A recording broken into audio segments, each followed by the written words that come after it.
Our food and nutrition guy, Julie Van Rosendaal, gets asked a lot of questions about where to find specific ingredients in Calgary. One question in particular is asked so much that she's going to dedicate this morning's visit to answering it.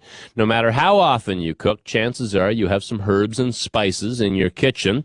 And if they've been there for a while, they probably aren't going to do much to flavor your food. Julie joins me in the studio with some spice shopping tips. Good morning. Good morning. So, a lot of people in Calgary are on the lookout for good quality spices. Are they that hard to find?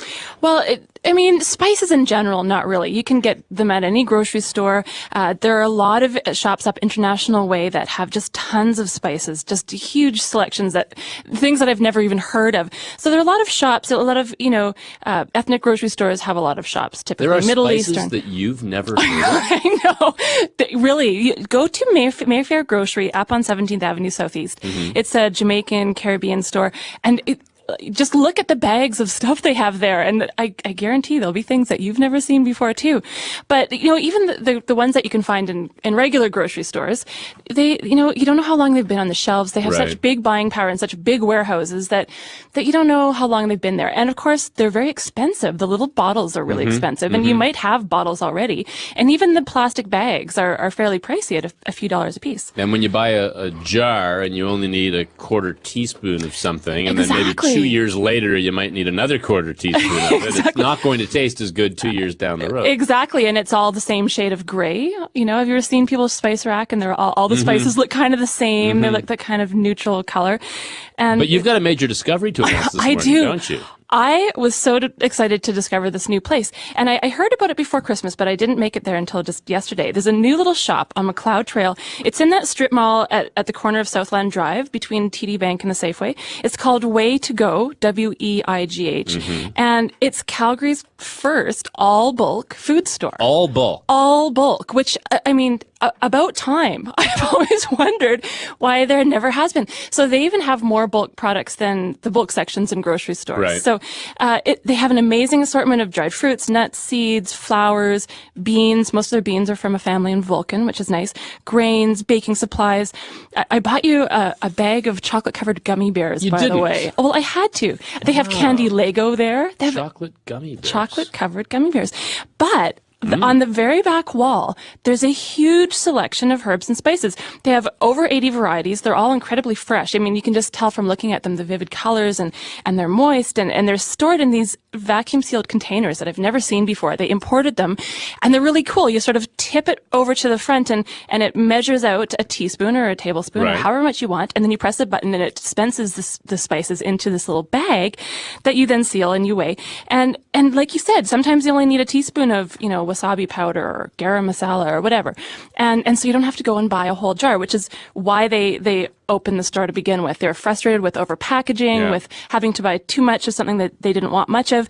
So they also offer a service. If you bring your spice containers down there, they'll fill them for free. So they said it's about $12 for 20 spice jars, which is pretty good. When I left, I looked at my receipt, and the numbers were like 16 cents, 30 cents, 50 cents for my spices, and that's how it should be, And if you're buying in small quantities, then you can keep it replenished. Also, I have to say this. They had fresh vanilla beans for $2. I've never seen that in Calgary so cheap, and they were nice and moist and plump. Well, I can tell you the gummy bears are very fresh. Are they? Very fresh. Well, I was talking to the owners, Richard and Allison, were just such nice people, and they don't have a lot of storage space in the back, so they said, they have to keep everything fresh just out of necessity because they can't keep it all. So what about us? Where should we be storing our spices to keep them as fresh as possible? Well, the spice rack is not the ideal place to store spices. Typically they're glass, and you want to keep your spices away from light and away from heat. So don't store them over your stove, because the heat and the air and light, they all cause the aromatic oils to evaporate. So it'll make your spices dry out more quickly. And so if you can keep them in a dark container, really well sealed, make sure it's a nicely sealed container. And if you want to buy whole spices instead of ground spices, they'll last longer. So whole allspice, for example, or nutmeg, and then you just grind them yourself as you need them in a coffee mill or a spice mill. Just don't use them for the same thing. I don't know if you noticed, but I just snuck another Gummy bear? Chocolate-covered gummy bear. That's what they're for. They're really good. They're not going to eat themselves. Now, besides the gummy bears, Yes. what else have you brought? I brought something called dukkha. It's an Egyptian mixture of nuts, seeds, and spices. Typically, hazelnuts are the base, sometimes chickpeas. And they have sesame seeds in the mixture, whole coriander, whole cumin seed, and salt and pepper. So I toasted everything separately. I toasted the hazelnuts. I toasted the sesame seeds. And you know what? The weigh2go actually has pre-toasted hazelnuts, which I've never seen before. You don't have to toast them and rub the skins off. Can I smell that? But so I toasted the cumin seeds and the coriander seed. Oh, does that ever smell good? Yeah. And then you just pulse it to crack it all up. Some nice flaky sea salt, some pepper, and typically what it's used for is to dip bread. So you take a chunk of bread, you dip it in olive oil, and then you dip it in the dukkha and eat it. But it's really good sprinkled over salads. And I thought it would be a good idea to make some salmon chunks, little salmon bites. Now, I take a fillet of salmon, I marinate it in a little bit of honey and some sesame or some soy sauce, and actually sesame oil would be good too, and a little bit of lime juice, and then cut it into about 1-inch squares. It takes about 3 or 4 minutes to cook under the broiler. Actually, I've been cooking as we've been talking. And then you take them out, and usually I dip the side into sesame seeds, but I thought I would dip them in the dukkha and see if it works. And look, the toaster oven has been perfect for. Look at that. Well, it doesn't take long to cook salmon, does it? No, it doesn't. And a lot of people think that you need to cook it until it flakes easily with a fork. When it flakes easily with a fork, it's overdone. So you want the edge should flake easily, but should be nice and moist in the middle. So I've taken an end piece here. Okay. And I'm just gonna do a little dukkha dipping. Do a dukkha dip.